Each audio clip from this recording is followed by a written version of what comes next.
placing it among the greatest clubs around the world. This is the Eastern Eye. I'm Alex Obodo.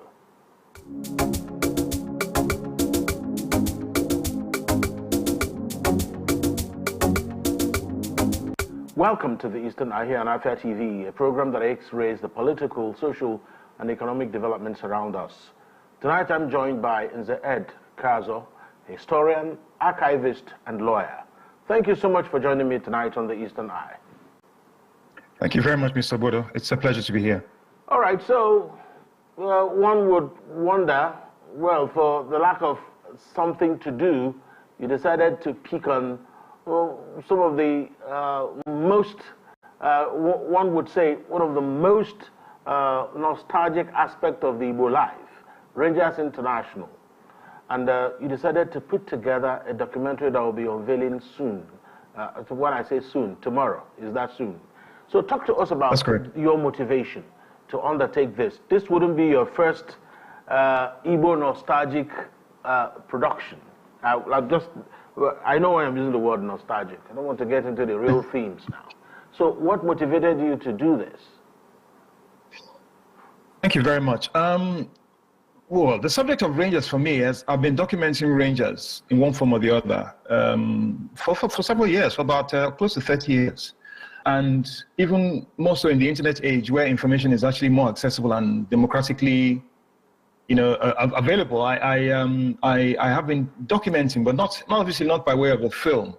Now, as it so happens, the first time I actually put something on audiovisual format was about 4 to 5 years ago, when the Igbo conference, the SOAS, the School of Oriental and African Studies, University of London Igbo conference, hosted an event, and I was on disruption, and I was asked to choose a subject, and I said, well, there can be no greater, at least in my own purview, case study of disruption than Rangers, in a sense. And I did I think it's about a 30 to 40-minute presentation on Rangers using both video and images, as well as the factual data, and it became quite a big hit. Obviously, I got a few hits in terms of people who, as they say, Rangers is a very emotional subject, and everybody has their own recollections of it. And then people will take issue. Oh no, that's what you said is not correct. I just laugh because, as an historian, one thing you don't do is you cross-check your sources before you post them. So anything I said, I knew. And the thing is, in fact, the things that where I even made an error, they didn't even notice that one. So anyway. I eventually, early last year, I got a call from the Center for Memories in Chetandibo. And as as I often say, the Center for Memories have my, if you pardon the expression, mumu button. They were like, Ezenia, could you please? It wasn't difficult, because when we made the Civil War documentary, which I discussed on my last visit to your station, we interviewed a broad spectrum of stakeholders, and at least two of those we interviewed, in fact, 3 of those we interviewed, were directly involved in the early years, the formation and early years of Rangers. That's Christian Chukwu, skipper, Christian Chukwu, and of course, late Chief Julie Alale. Also, Obiasika, whose father was involved in the funding and support of Rangers after at its formation. Now, I'd also, even before that, I'd interviewed late Shadrach Ajero, one of the founding members of Rangers. I'd interviewed Dibweze Chinyarasika, late Dibweze Chinyarasika, who was also involved in this formation, because in fact some of the kit that they wore, she personally purchased and gave to them. Now, obviously, that's a different subject altogether. Everybody has their own perspective on that. So I had all this information. I thought, well, I make films because I have gathered the data. So all we need is to translate all that knowledge and data into audiovisual format that can then be consumed by the public. So it wasn't hard to make the Rangers documentary. Also, I was approached a few years ago by my brother, I call him my brother, Charles Hurricane Okonkwo, a Rangers legend. striker, Super Eagles and Rangers striker. Charles wanted me to help him out with his biography and also introduce me to chairman, because he is actually the chairman. He's referred by Rangers players, they call him chairman. That's Imokala, to work on his biography. So I've been working on that for a few years. In fact, we've had 3 sets of interviews with Brodima, as I call him, because Muni Aburoba is not my mate, as they say. And I interviewed him. Well, he was interviewed by my crew the first and second time, but he and I reviewed the thing in Simbano Femetaria. So he's very, very exacting. So I on a visit to Enugu for a project I was working on, I decided to spend some time with him, but didn't actually interview. So we spent about 3 hours. So we had all this data. You know what I mean? Now we were happy because now I had done the interview personally, so I knew what I wanted to get. So let me answer your question directly. So the journey to agreeing to make this documentary is because the data have been gathered. Now, let us deal with the very personal part. I leave the historians and archivists' perspective. I am a Rangers fan. I am a Rangers fan. Cut my blood. If there's anything as like Rangers, cut my skin. Anything like Rangers blood, I'll bleed Rangers. I became a fan of this team in 1972 by the influence of everybody around me. My parents, my uncles, my first Rangers match was in 1974, 51 years ago. And my uncle was one of the founders of Rangers, Ugochukwu Clifford Eneli. He was the first director of sport at Central State. But fundamentally, one of the founders of Rangers himself, Jerry Anyazo, A.W. Ibe, Sam Ebu, and others were the founders of Rangers. And he was a Rangers man completely. And the thing is that what is a bit painful for me is that Uncle Cliff had been written out of the histories of Rangers by a lot of documentaries recently. And it was important for me to get, to translate the knowledge I had gained from him, sitting at his house in Obosi, because Uncle Cliff would talk about Rangers from morning till night. Christmas time, Rangers would never fail. They would come to Obosi to spend Christmas with him. In fact, when I interviewed Brodima, when I interviewed Bro Chris, and I interviewed most recently Bro Sam Onyaka, they were so eloquent, so emotional about his contributions to Rangers. So he was one of my first guides into the Rangers family. And translating all the things I heard from him, seeing all the players, even gossip, conversations, eavesdropping on conversations between Rangers players, watching fights between Rangers players and others after a few drinks at Obosi, you kind of become part of it. It's part of you. So for me, really, it was a no-brainer. So we started the process, and tomorrow you'll watch it. And as I explained to Chief Emeka, I told him, look, we'll make sure that Afia TV broadcasts this. It was a labor of love. It's not a commercially funded project, not at all. The Center for Memory is a voluntary organization, and apart from maybe the cost of the first set of interviews with Rangers in last year, I funded everything. I funded the shoots, I funded the editing, I funded the scripting, I funded the archiving. It's my contribution to the Center for Memories, it's my contribution to Rangers, because I have granted part ownership of this to Rangers, of this product to Rangers. The Rangers can afford to commission a documentary, but everything is not about getting contracts and getting paid. When, in fact, the first 10 years of Rangers, with people, should I say the first 7 years of Rangers, even though they got funding from the government, a lot of the funds that went to the players and to the team came from individuals contributing, donating, just to say thank you to the team for what it represents. So this is my own contribution in the 21st century, apart from the ones that might have been done in the 20th century. So that's in a very long, very large nutshell, is the journey to the making of the documentary. Okay, you are not alone in being a Rangers fan. If you live 3 streets away from Nnamdi Azikiwe Stadium, you will understand that you don't have a choice to be a Rangers fan like myself. I usually tell them that I became a Rangers fan before I was born, because my father would not stop talking about the Rangers team. talk about Okala, talk about Christian Chiku, talk about just different players there. But bringing it home now, was it such a tedious thing to do? Yes, you had the facts, you had the information you needed, but the documentary will not make itself. It will still need some piecing together. Was it difficult for you to piece together, or was it a question of, was it a have my beer kind of moment? No, it was actually difficult to make, because you see, even though it's an emotional subject, even though it's something I know a lot about, it's an historical document, and you can't afford to make mistakes. You can't joke with a document like this. It's a very serious thing, so that a lot of fact-checking had to go on. In fact, many things that I even thought I knew I had to correct, because many assumptions that even a lot of people make, because lots of the key actors have forgotten. I've lost memory of the events.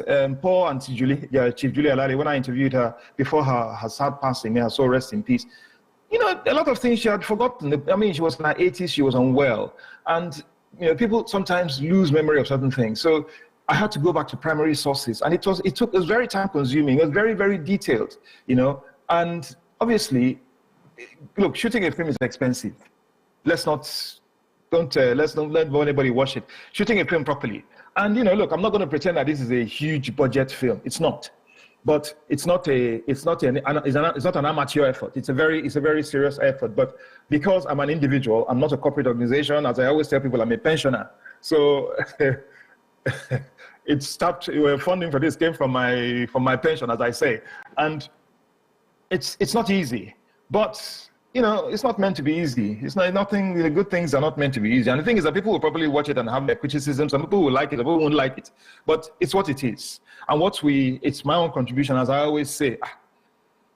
If anybody says that, they can do a better job or make an improvement, I will be the first person to clap for them. So, but I have made my own contribution to the historical asset base. Fundibo. Because it's not just for Rangers, it's not just for Center for Memories. That's right. Also for Ndibo, also for Nigeria. That's right. I mean, it's a bequest. Yeah. So, I mean, the clubs like Real Madrid, Barcelona, Rangers of Scotland, and different clubs around the world, and even if you go to South America, Vasco da Gama, they have documentaries about them. If you go to their YouTube pages, they have documentaries, not one, not two, not three. They have different documentaries treating different things. So the sky is wide, isn't it? There can be 1,000 documentaries about Rangers.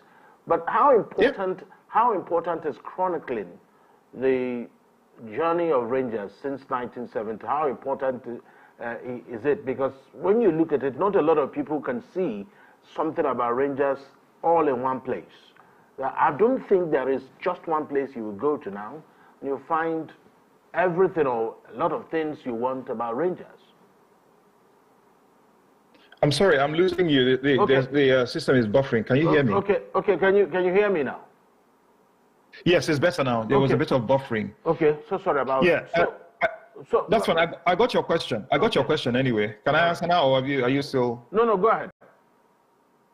All right. No, the documentation is absolutely important. It is crucial. Therefore, I will give you two reasons why it is actually important to document Rangers. One, the documentation not just of the team and its journey and its history, but documentation about value systems in Igbo land.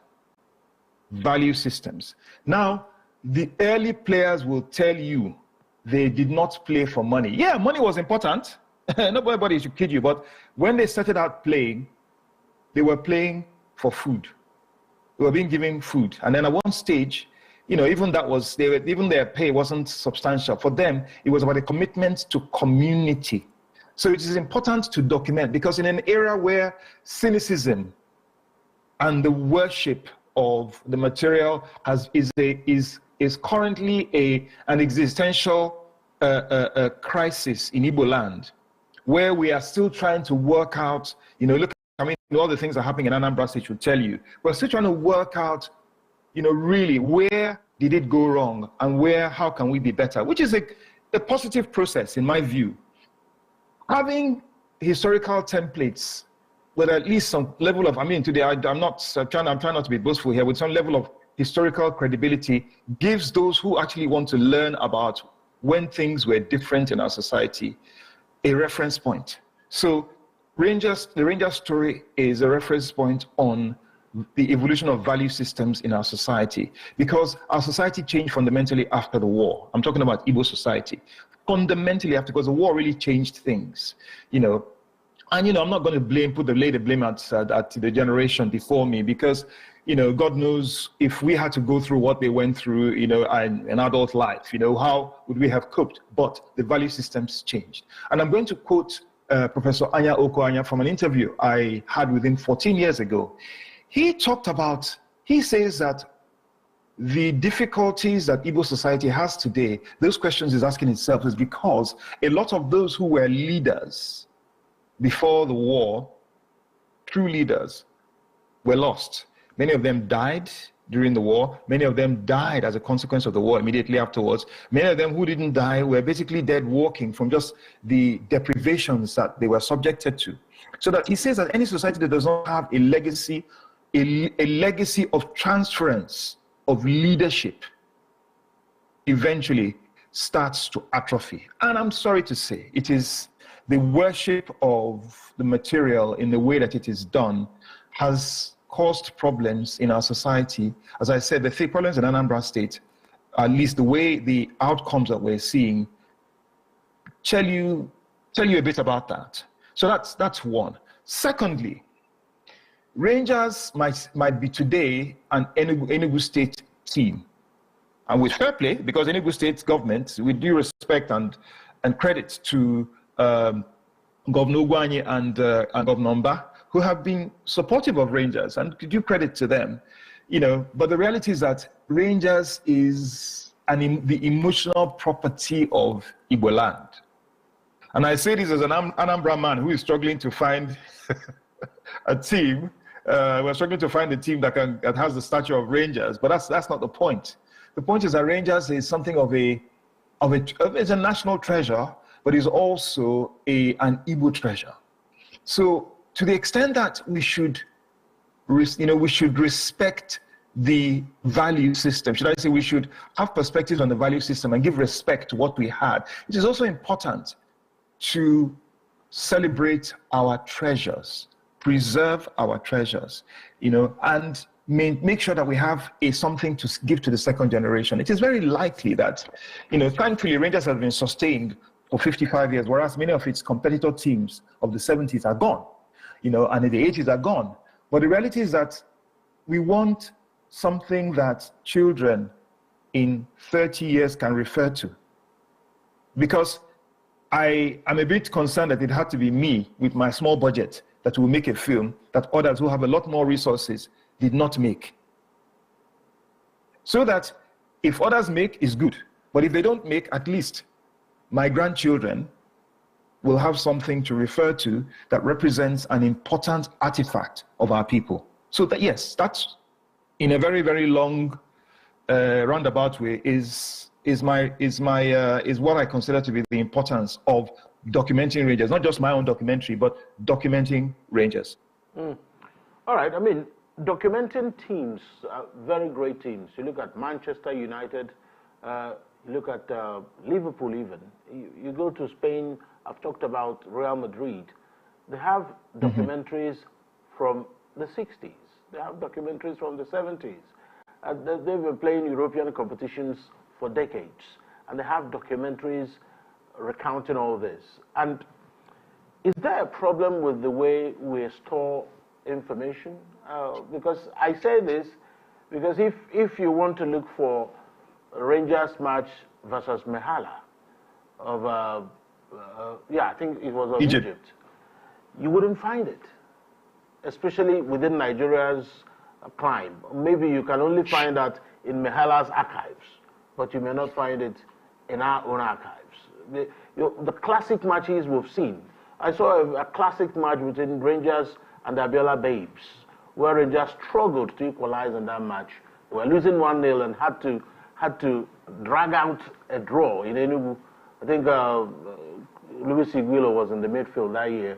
You had Rashidi Yekini playing for the other side. So it was, you don't find these games. I mean, people are telling you what Rangers did, but no single video anywhere to show.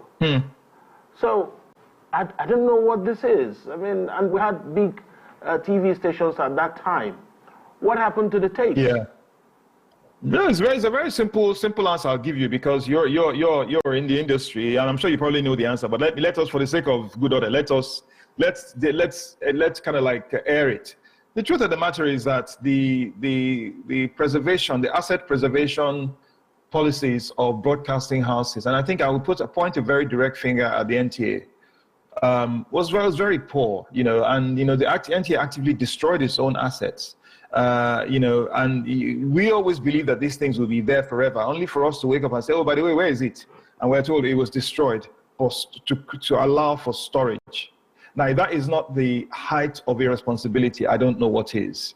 And even state radio, state TV stations are hardly blame-free, because let's be honest, like stations like ABS, LTV emerged. They had their OB units.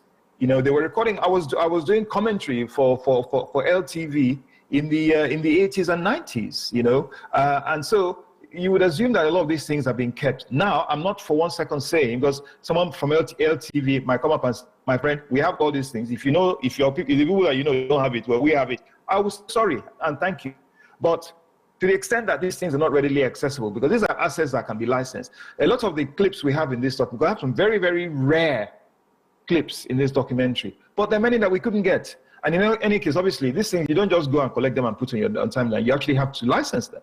Now, these things are assets. If people have these things and they're being kept somewhere, they don't know how to get them out. Well, you should know that these things are assets. I don't need to tell them. I'm sure they know. In any case, these are assets that you can license. Reuters and the BBC are making millions from licensing. From worked on last year alone, I must have spent nothing less than, on behalf of my clients, nothing less than £25,000 on licensing materials. So this is an asset. It's an asset base for anyone who has these assets aren't there. Responsibility.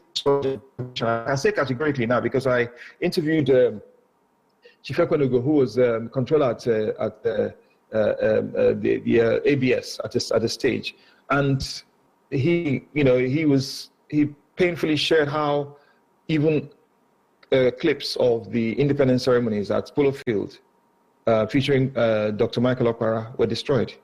They still existed in the 1990s, and they were destroyed. They were destroyed. So it's a responsibility. As for clips, the thing is that really it's what, if someone said to me, okay, here's money for travel, here's money for your hotel and this thing, travel around Africa and get these assets. We won't pay you any money. I would do it. And if somebody else can do it, please do it. Because this assets, the Egyptian television, Algeria, look, the match between Rangers and Mouloudia Charlie Oran, which I sometimes want to forget, because it was a very painful loss. It's available from Algerian TV, and we've seen that they posted it on YouTube.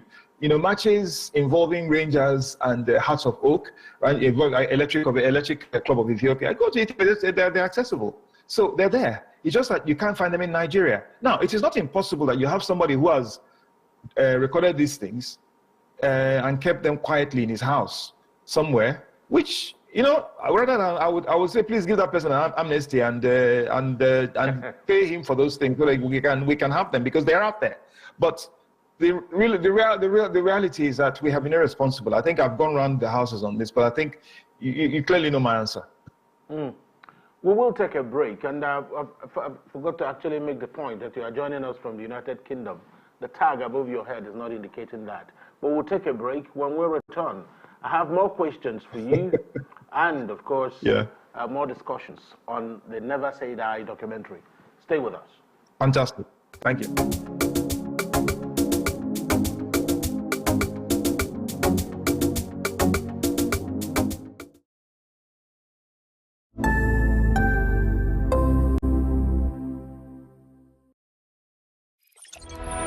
What is the state of the continent of Africa? How shall we interact with the rest of the world? Are we going to relate with the world in terms of donations or in terms of trade? Africa must define what she wants politically. Africa must define herself culturally. Africa must define herself spiritually, because Africa has no choice but to move forward, and forward she will move.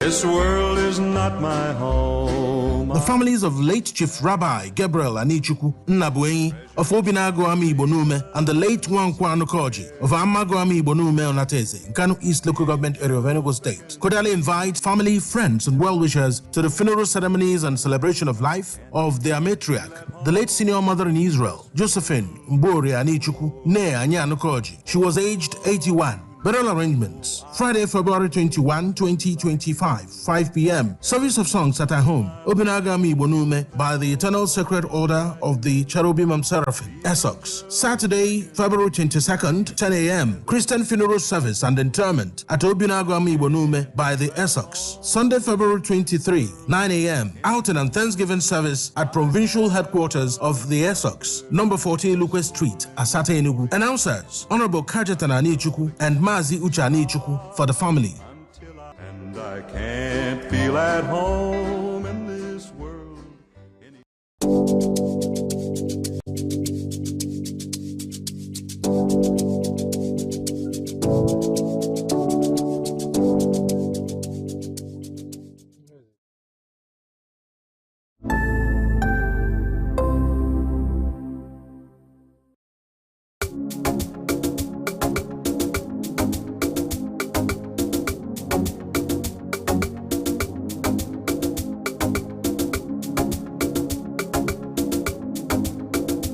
Welcome back to the Eastern Eye here on Afia TV, a program that x-rays the political, social, and economic developments around us.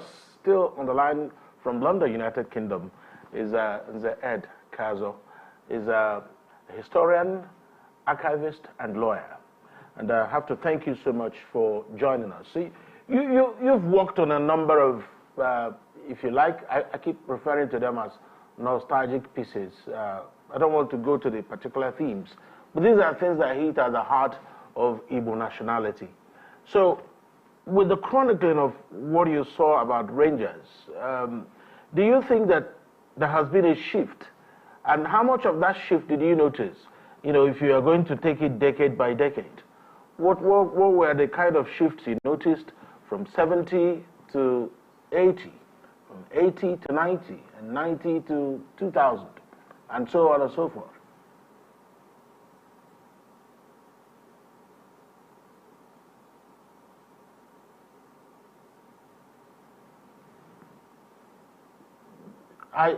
For some reason, I can't hear you. I don't know. Okay, sorry, I beg your pardon. I said let me take it in 2 decade tranches. All right. The 70s and 80s were characterized by I would call them the idealistic period, in which you know, there was a lot of idealism. You know, there was that's what they call the Ranger spirit was still very, very strong. You know, the spirit of Rangers, Igbo commonality. You know.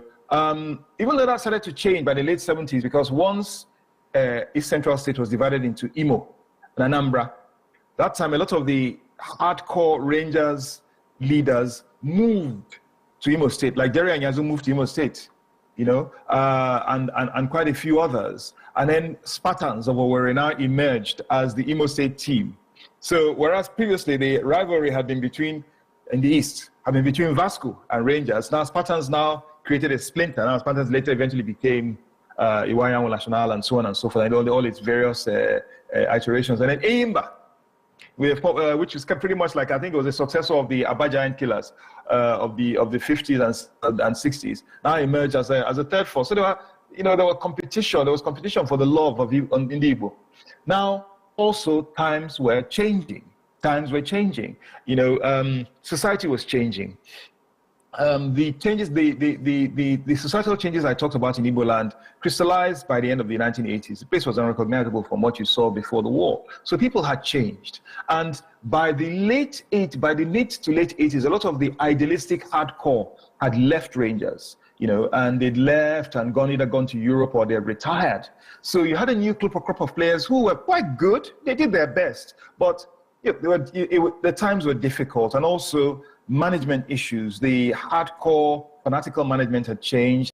There was a bit of a bump when Benosu Umunna took over the management of Rangers, you know, but a lot of people actually had disagreements with the way he managed Rangers, like asking for certificates and so on and so forth. So let's just say that the heart was, and then when he died, there was now, you know, whatever activism that he brought to the table was lost, whatever advantages he brought were lost. And by the 90s, Rangers was a bit of a shadow of itself.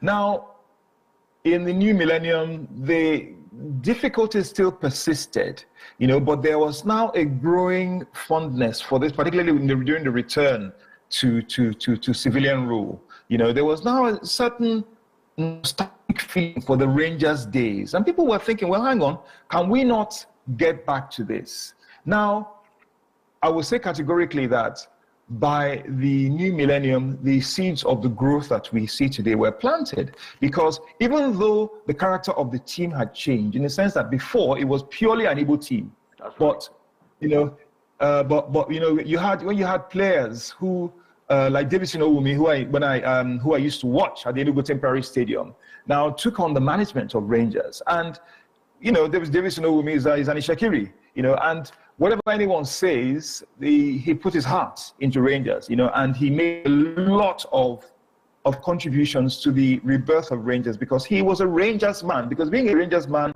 goes beyond just collecting salary as coach or as team manager or as team director. It goes to the root of your commitment to that tradition, to the legacies. And people of his ilk, even though they weren't Igbos, and why do you have to be Igbo to love Rangers, you know, began to drive a rebirth.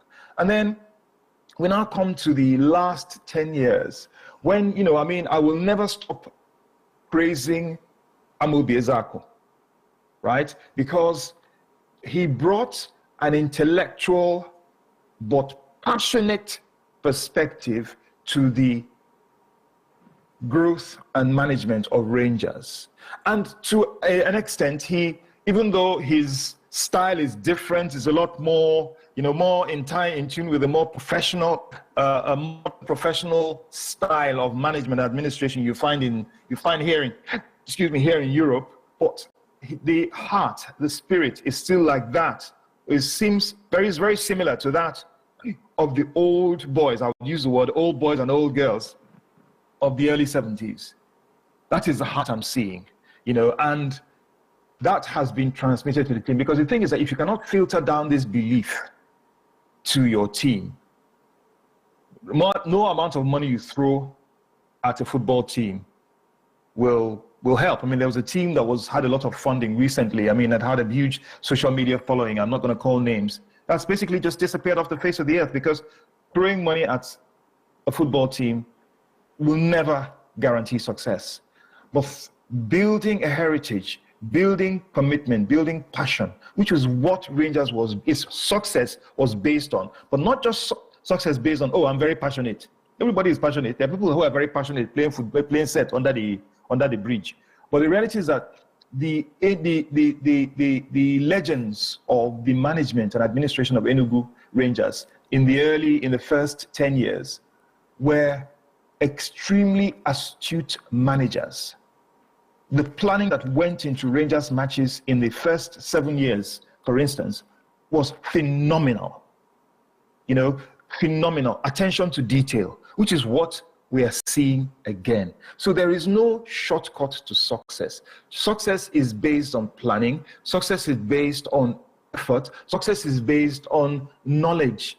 Understand? And the current management, or should I say current management infrastructure of Rangers has that. Now, we're not going to pretend that problems will not. Look, life is about dealing with issues when they come up. I certainly hope that because I'm not going to be with Rangers forever. what I am praying is that there is an overarching legacy management structure that allows for continuity, for the transference, the transmission of that legacy of excellent management. You know, I'll repeat what Professor Anyat said about the continuous lineage of leadership which a society needs to continue to progress, of systems. And I hope that if there is an overarching Rangers body, management body, beyond just players, the veteran players, that says, okay, this young man has tried, whenever he decides that he wants to move on to other things, there is a handover system that he's able to transfer his knowledge to somebody else after him. We hope for that. Yeah, it's not about transferring your knowledge. It's about opportunity meeting the prepared, isn't it, Ed? Because if you look at it, Amobi Ezeaku is a FIFA-trained, licensed person in football management. So he has the experience. Before that, he's been a team manager in Rangers, before he became the CEO of the team. So he is grounded in the process. So he did not fall from the sky. So the question is, how many people are towing his path? Because at the end of the day, if you don't have a good management, the club will not play well. If you like, go and buy all the best players in the world. So, I mean, how do you, at the end of the day, the processes he went through were not cheap. He went to Switzerland to train for this. He spent years there. It's not like he just went to some academy in Lagos or Abuja to do it. He went to Switzerland. FIFA Masters, that's what they called it. So he's qualified on paper and in practice. So it's a big issue that will be discussed, but this is not the forum to do that. Let's get back to the documentary showing. Talk to us about when it's showing in Nigeria and in the UK. I hear there are two showings. Yes. The UK screening is at 6 p.m. tomorrow at the Africa Centre in 66 Great Suffolk Street. And the tickets can be purchased on the Africa Centre website, or indeed at the door. I think there should be a few tickets left at the door. Now, the Nigerian screening, we only have the Centre for Memories, Enugu, and it's at 5 p.m. West African time at the Center for Memories. And I recommend strongly to get 5 p.m. It's sharp at 5 p.m. sharp. And there's also like a Q&A session, which will take place. We will have Charles Okonkwo present at the Africa Center tomorrow for the Q&A session. And also we shall have Brother Emmanuel Okala will be linking up via Zoom to to interact for the Q&A. I don't know. I believe there should be something similar arranged for the Center for Memories, but I would need to confirm that. But yeah, these are the two screenings planned, and we're open to other screenings in other locations. Are you having any form of anxiety on how this documentary will be perceived and received? Well, there's always a level of trepidation. Anybody, I would be lying. But the thing is, I've made so many films, and the thing is that I've made so many films, and I think is I make sure I do the thing to the best of my ability. And if someone says, "Oh, I don't like your film," I say, "Okay, sorry, don't be annoyed. Don't watch it next time." That kind of thing. So yes, there's trepidation because you want to do things properly. You want to do things that are meaningful, that are appreciated, but not everybody will like your work. Not everybody will think your work is relevant. Not everybody will think your work appeals to them. It's just what it is. But the reality is that I've had to train myself to say, okay, I've done my own. Oh yeah, I've made my own contribution. If somebody feels they can do it better, oh yeah, do it. I will come and I will clap for you. So yeah, there's always nerves, but you have to just adopt a philosophical approach to it and understand the reasons why you've done something, the basis you've done it, which is in good faith. I was not a competition, it's just a contribution. Talking about liking your work, I thoroughly loved the Civil War documentary, 2 hours, 40 minutes, thereabouts. I sat down and saw it, watching it through our screens, and it felt good. At a point, it got too nostalgic. You know, one will just wonder, these things were the things our parents went through, and they still managed to get through all that to, you know, sort us out, as it were. You know, so do you think that maybe if the war never happened, there wouldn't have been Rangers International? Yes, yes. Because let's even look at all the indices that its success were based on. One, they had a concentration of some of the best players in the country who happened to be in the East. You know, you had people like Luke Opala, who was a Green Eagles player. You had the great Godwin Achebe, who was, you know, Red Devils, Green Eagles skipper, ECN skipper, you know, the perennial skipper, one of the greatest defenders in African history. You had the great Sheda Kajero. You had Cyril Okosieme. You had, you know, you had Ubueze. You had all these sort of like a massive concentration of talent in one place. And then you had the talent that had been based in the East before the war, playing in the town selections, who came together. They'd been training during the war, you know, and they just wanted to play. And they also wanted to represent their people. So there was that feeling, that motivation that the war provided for them to succeed on the pitch. You know, I don't want to reveal too much. The film will say what it has to say, you know, but yeah, that wouldn't have been, because there was a team. Look, the Rangers, effectively, its first name was Black Rocks, because the Black Rocks was a pre-war Enugu team. You know, Black Rocks obviously related to coal. You know, right. The Black Rocks had been representing Enugu, but with little success. The greatest team in the East was not even the Eastern region, was not Black Rocks. Wasn't, in fact, Onitsha Red Devils was more successful than Black Rocks. It was Abajayan Killers. It was Port Harcourt Red Devils, who were one of the most successful teams in the country. So Black Rocks didn't really have that much success, at least at the national stage. What happened, though, was that when you had all these players who eventually just assumed to the extent they had a corporate personality, assumed its corporate personality and became a team. And then you now had the support of the government. You now had the motivating factors of the war. You now had people who now saw Rangers as an inspiration. And then eventually you build a culture of winning. You build a culture of success. And success is infectious. People are attracted to success. So these were the factors that gave rise to, if there had been no war, I doubt very much that Rangers would have existed in its present form. No, I don't think so. All right. You know, we have been speaking for quite some time, and I have to thank you so much, Nze Ed Kazo. You are a historian, archivist, and lawyer. And I have to thank you for all you do and all you continue to do. Thank you so much. Thank you very much. I wish you all the best. Thanks for having me. As we go watch that documentary tomorrow, I'll try to wash my face with water from the streams in my town. How's that? so I don't want to sleep on any point. All right. Thank you. We know what Ozala people are known for, so let's keep quiet. All right. Thank you so much. Yes, Take care. Thank you so much for speaking to us on the Eastern Eye tonight. And that's Pleasure. Have a good evening. Tonight, we'll be here tomorrow same time. Until then, of course, up next is Nka with Jumai Bula Mashebu. My name is Alex Obodo. Good night.